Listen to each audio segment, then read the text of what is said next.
Selamat pagi Bu Paija. Selamat pagi Pak Fani. Apa kabar Ibu Paija pagi ini? Alhamdulillah luar biasa memang hari ini. Belakangan hari ini cuaca sangat bagus Pak Fani. Iya betul. Kita badannya fit. Siap. Ya Bu Paija, makasih hari ini sudah meluangkan waktu buat saya. Jadi di sini Bu Paija saya meminta waktu Ibu Ya. karena ada sesuatu tugas tentunya Ya. dari pendidikan guru penggerak. Wah mantap ini. Mudah-mudahan lulus ini Pak Fani. Amin. Jadi karena ini tugas, saya minta izin Bu Paija. Saya ada rekam video, nggak apa-apa ya Bu ya. Jadi di sini saya topiknya tentang pengambilan keputusan. Jadi ada kami mempelajari tentang dilema etika dan rujukan moral. Iya. Jadi saya mau bertanya kepada Ibu, sepengalaman Ibu, bagaimana cara Ibu mengidentifikasi yang mana kasus dilema etika, yang mana rujukan moral gitu loh. Iya.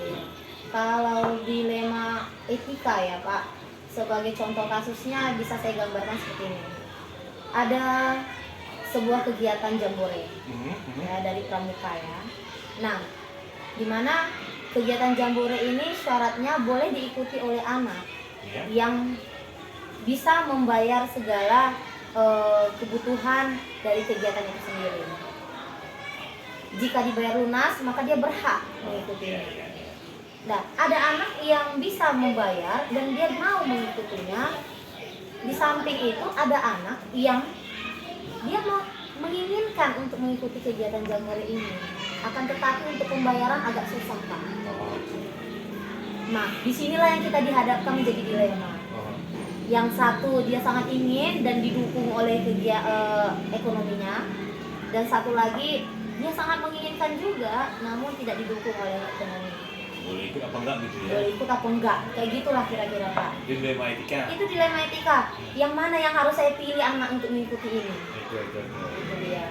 Tapi kalau bujukan moral ini Pak, sebagai contohnya ketika pendaftaran siswa baru. Ketika pendaftaran siswa baru, kita membuka, ada banyak siswa yang masuk.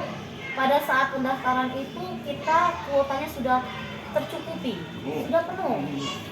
Namun, adalah misalkan pihak keluarga, atau janganlah pihak keluarga ya. Ada orang-orang yang di sekitar sekolah ini yang memiliki ekonominya yang luar, bisa dikatakan mumpuni. Dia menginginkan untuk anaknya masuk ke dalam sekolah yang saya naungi. Karena keterlambatan dia mendaftar sehingga nggak masuk dalam kuota. Dan dia membujuk saya bagaimana caranya biar masuk, dengan bujukan seperti ini. Kalau masuk anak saya di sekolahnya ibu, apa yang ibu butuhkan, misal kebetulan kamar mandi kita nih hancur nih Pak, perlu rehab sepertinya memang. Dan dia menjanjikan saya dengan hal itu. Nanti tenanglah Bu, perkara kamar mandi saya bantulah di situ. Padahal sekolah penuh. Padahal kuotanya penuh nih. Nah, ini yang menjadi dilema juga buat saya, tapi dengan kata lain ada bujukan moral di dalamnya. Jadi. Iya. Nah, kalau begitu Bu, menurut Ibu, kita fokus kepada dilema etika. Iya.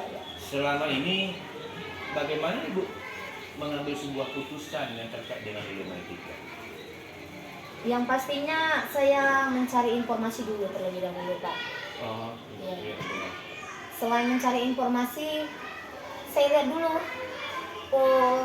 bagaimana keputusan yang saya ambil nanti itu tidak timpang tindih, hanya memberatkan satu pihak atau menguntungkan satu pihak.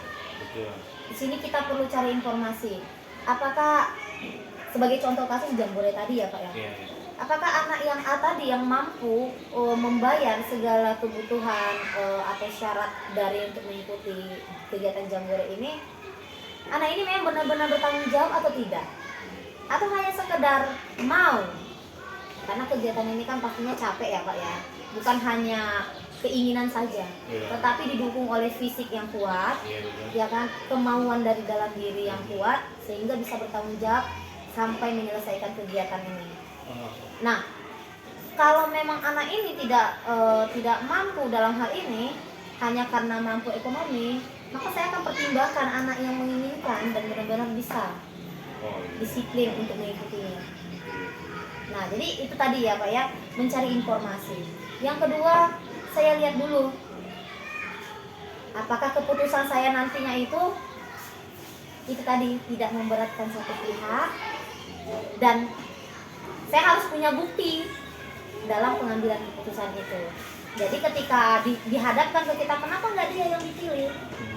Kenapa harus yang ini? Jadi saya punya referensi untuk menjelaskan kepada pihak-pihak yang menginginkan jawaban saya itu tadi, yang mempertanyakan keputusan saya tadi.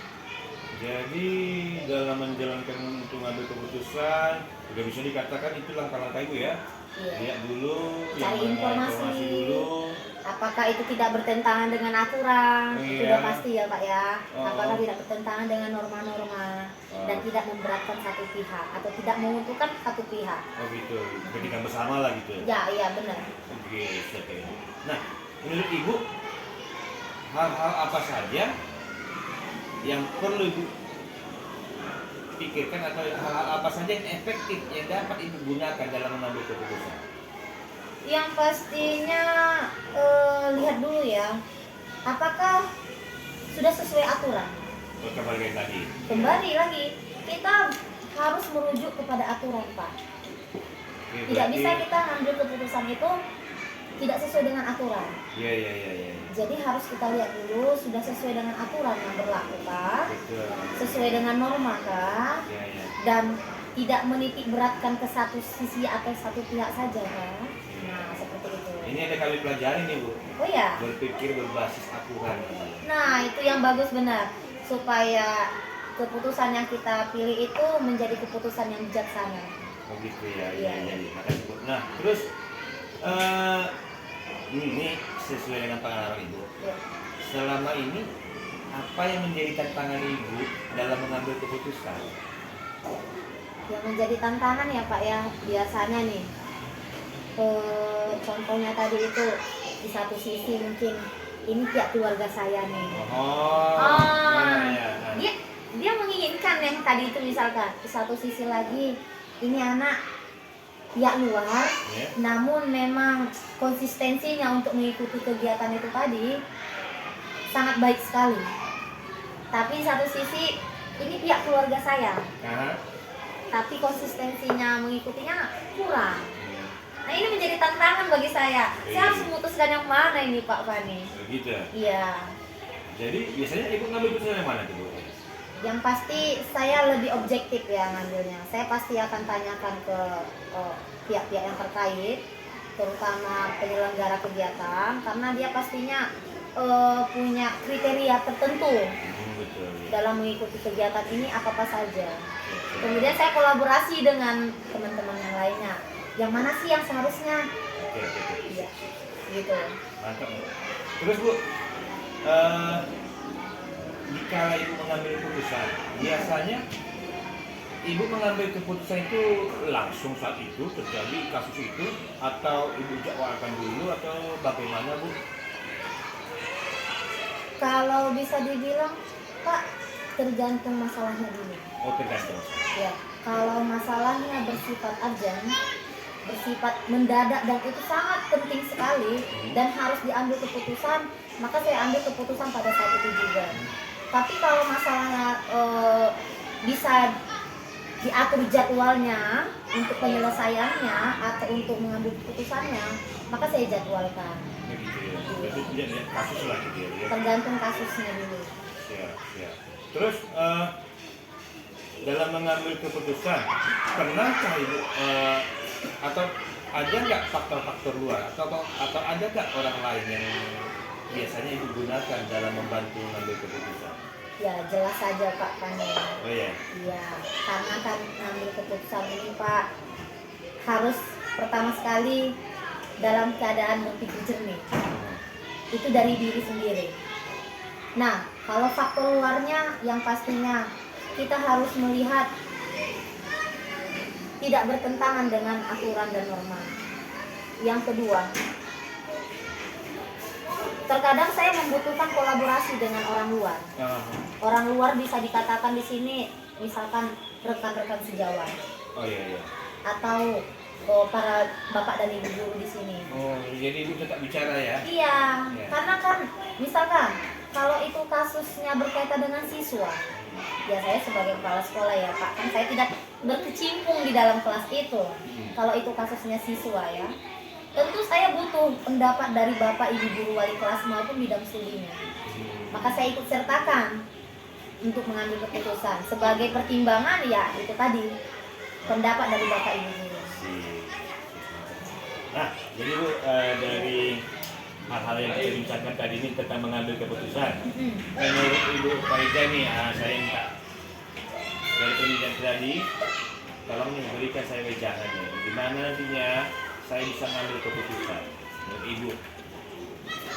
Ya, keputusan itu Pak yang pasti harus bijak ya. Jangan kita salah memutuskan sesuatu. Sebab kalau kita salah memutuskan sesuatu Pak, maka akan ada yang tersakiti dan kerugikan. Apakah itu sisi kanan atau sisi kiri, pihak yang satu atau pihak yang lainnya. Maka dalam mengambil keputusan itu harus menitik beratkan kepada aturan. Itu dulu kuncinya. Kita harus mengambil keputusan tidak menyalahi aturan. Itu dia Pak. Jadi. Oke lah kalau begitu Bu Faiza, terima kasih atas waktunya, terima kasih buat semua pendapat-pendapatnya.